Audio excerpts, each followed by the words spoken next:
Meditations for every day in the year by Bishop Richard Challoner. October 3rd, on Thou shalt not bear false witness against thy neighbour.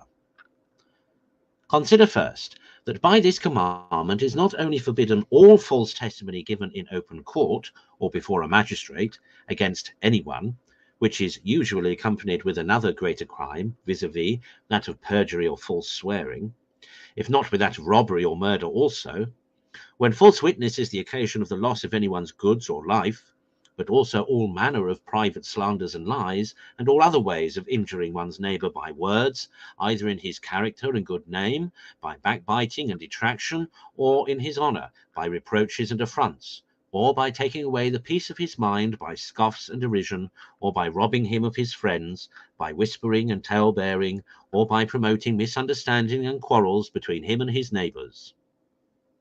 An evil so odious in the sight of God that the wise man assures us, Proverbs 6 verse 16, that his soul detests it. All these crimes are condemned by this commandment and by the eternal and natural law written in the heart of man.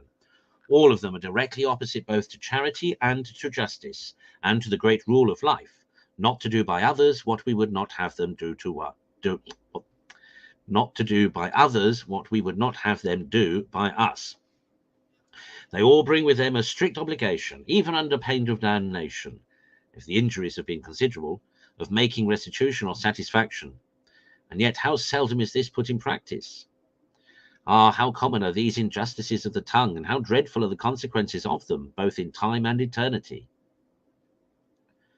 Consider secondly, more in particular, the heinousness of the sin of detraction, which is so common in the world, and which makes up so great a part of this conversation of worldlings.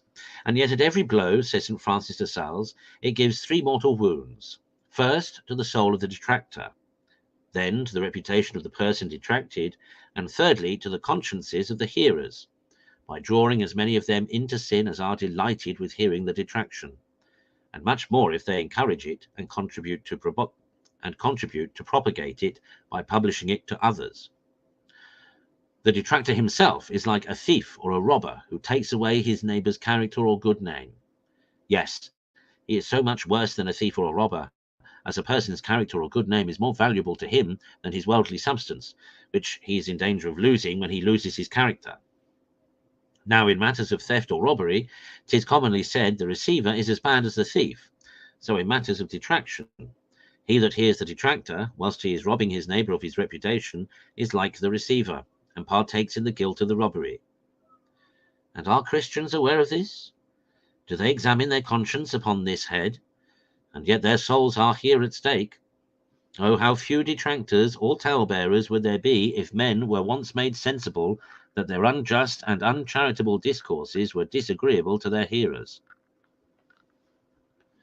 Consider thirdly, that the sin of detraction may be committed, and consequently the obligation of repairing one's neighbour's good name may be incurred, not only by publishing downright slanders and lies against his reputation, but also by charging him upon hearsay, or upon one's own suspicious or rash judgments with things, if not false, at least doubtful and uncertain, or by magnifying the guilt and imputing to malice what might be no more than frailty or surprise, or by censuring his intentions in his good works, or even by publishing without necessity his real crimes or defects in such circumstances, when his character is hereby grievously hurt.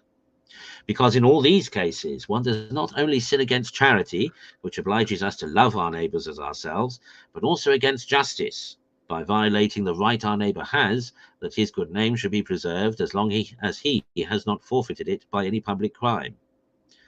O Christians, do but guide yourselves by that golden rule of doing as you would be done by, and you will avoid these sins which send so many souls to hell.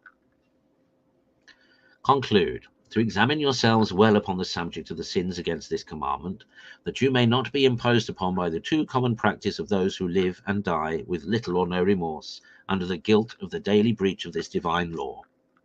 Oh, remember that but custom and example will be no excuse for you if you walk along with the crowd in the broad road that leads to destruction.